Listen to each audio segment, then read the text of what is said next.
ભગવાન કહે છે કે હે સત્યવ્રત, આજથી 7મા દિવસે આ સૃષ્ટિનો પ્રલય થશે અને જ્યારે પ્રચંડ વાવાઝોડું ફૂંકાશે, તમારી પાસે એક નૌકા આવશે. આ નૌકામાં તમે બેસી જાજો. આટલું કહીને ભગવાન મંત્ર ધ્યાન થયા. 7મા દિવસે ભગવાનના કયા મુજબ નૌકા એટલે હોડી આવે છે.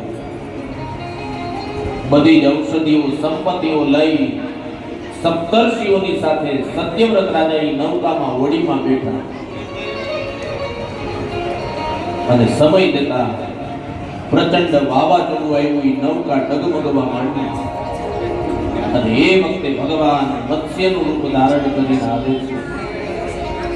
ભગવાનના શૃંગ કેતા શિંગડાની સાથે નૌકાને બાંધી અને પછી સત્યવ્રત રાજાએ સમય જતા મત્સ્ય ભગવાનને પ્રશ્નો કર્યા અને મત્સ્ય ભગવાનને જે જવાબ આપ્યા એમાંથી એક પુરાણની રચના થાય છે, જેને મત્સ્ય પુરાણ તરીકે ઓળખવામાં આવે છે.